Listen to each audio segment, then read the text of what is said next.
Hi friends, வணக்கம் and welcome to எங்கள் வீட்டு சமையல். நம்ம இன்றைக்கி வந்து பாரம்பரிய ஸ்வீட்டான கருப்பட்டி மிட்டாய் எப்படி செய்யணும் அப்படின்றது தான் பார்க்க போகிறோம். வாங்க வீடியோக்குள்ளே போகலாம். இந்த வீடியோவில் பாரம்பரியமிக்க தென் மாவட்டங்களில் ரொம்ப ஃபேமஸாக இருக்கிற ஒரு ஸ்வீட் ரெசிபி, அதாவது கருப்பட்டி மிட்டாய் அல்லது ஏணி மிட்டாயின்னு இதை சொல்லுவாங்க. இதில் வந்து எந்த கலரோ கெமிக்கல்ஸோ சேர்ந்துருக்காது. ரொம்ப ஹெல்த்தியானது. கருப்பட்டியை வச்சு தான் இதை செய்வாங்க. இதை நாங்கள் ஒரு இட்லி மாவு வச்சு எப்படி ஈஸியாக செய்யலாங்கிற இதை தான் இதில் காமிச்சிருக்கோம். வாங்க எப்படி செய்வோம்னு பார்ப்போம். இதுக்கு 2 கப்பு இட்லி மாவு, 2 கப்பு கருப்பட்டி, அதுக்கப்புறம் 1/4 கப் போல் பச்சரிசி மாவு. எந்த கப்பில் நீங்கள் இட்லி மாவு அளக்குறீங்களோ அதே கப்லேயே நீங்கள் எல்லாத்தையும் அளந்துக்கோங்க. இப்போது இந்த இட்லி மாவு கூட இந்த பச்சரிசி மாவையும் சேர்ந்து நல்லா மிக்ஸ் பண்ணிக்கோங்க.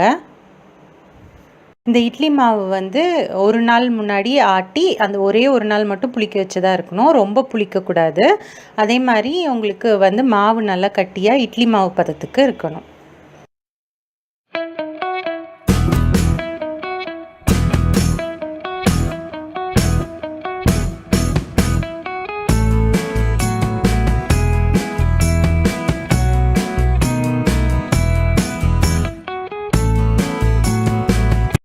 முதல்ல நம்ம கருப்பட்டியை நல்லா தட்டிட்டு அதை வந்து பாகு காய்ச்ச போகிறோம். இதில் 1/2 கப் போல் நம்ம தண்ணி விட்டுக்கணும். எந்த கப்பில் நீங்கள் வந்து இட்லி மாவு அளந்தீங்களோ அதே கப்பில் 1/2 கப் தண்ணி சேர்த்துக்கோங்க. அதுக்கப்புறம் அந்த கருப்பட்டியெல்லாம் நல்லா கரையிற வரைக்கும் அதை வந்து காய்ச்சுங்க. இப்போ வந்து கருப்பட்டியெல்லாம் நல்லா கரைஞ்சிருச்சு. கரைஞ்ச பிறகு இதை வந்து நம்ம வந்து ஃபில்டர் பண்ணிக்கணும். ஃபில்டர் பண்ணோம் அப்படின்னா அந்த தூசிலாம் போயிடும். இப்போ இந்த கருப்பட்டி பாகு வந்து நல்லா சூடாக இருக்கிற மாதிரி இருக்கும். இப்போ இந்த கருப்பட்டி பாகை திரும்பவும் வந்து லேசாக கொதிக்க வச்சுக்கோங்க. கொதிக்க வச்சு அந்த லேஸ் சூடு இருக்கிற மாதிரி நீங்கள் பார்த்துக்கோங்க. இப்போது அந்த கருப்பட்டி மிட்டாய் செய்கிறதுக்கு நம்ம அந்த மாவை வந்து எண்ணெயில் போட்டு பிழியணும். அதை வந்து நம்ம இந்த சாஸ் பாட்டிலில் போட்டு பிழிய போகிறோம். சப்போஸ் உங்கள்கிட்ட சாஸ் பாட்டில் இல்லைன்னா இந்த மாதிரி பிளாஸ்டிக் கவரில் முனையில் வந்து வெட்டிட்டு நீங்கள் அதுக்குள்ளே மாவு போட்டும் பிழிஞ்சிக்கலாம்.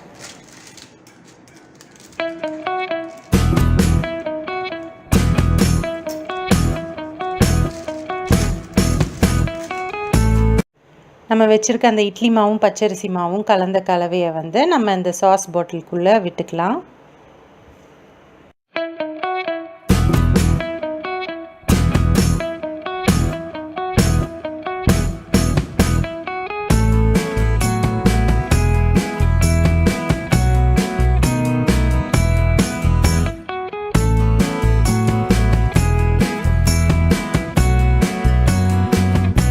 இது வந்து நல்லா ஃபுல்லாக இருந்தால் தான் உங்களுக்கு பிழிகிறதுக்கு வந்து நல்லா ஈஸியாக வரும், ஏர் லாக் ஆகாமல்.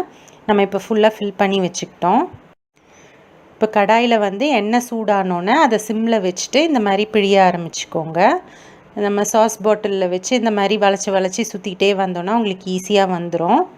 இது வந்து ரொம்ப டேஸ்டியாக இருக்கும். இந்த விருதுநகர் சைட்லலாம் அந்த கடை பக்கம் பார்த்தீங்கன்னா நல்லா ஒரு பிளேட்டில் இந்த மாதிரி சுட்டு ஒரு 2 அடி உயரத்துக்கு அடுக்கி வச்சுருப்பாங்க மேலே. ரொம்ப டேஸ்டியாக இருக்கும். அதுவும் இது வந்து நம்ம சுட்ட பிறகு கருப்பட்டி பாகில் போட்டு எடுத்து சுட சாப்பிட்டோம் அப்படின்னா சூப்பராக இருக்கும்.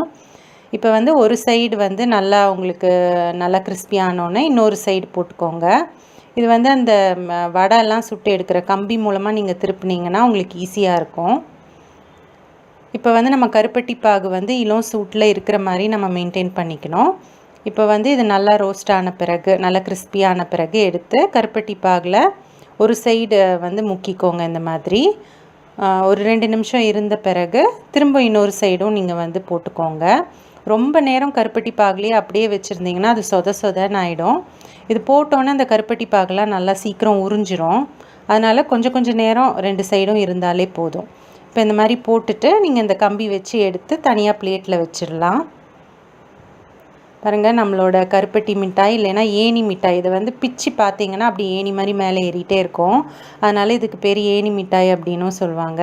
ஸோ இது வந்து நல்லா கிறிஸ்பியாக நல்லா ஜூஸியாக நல்லா ஸ்வீட்டாக சூப்பராக இருக்கும்.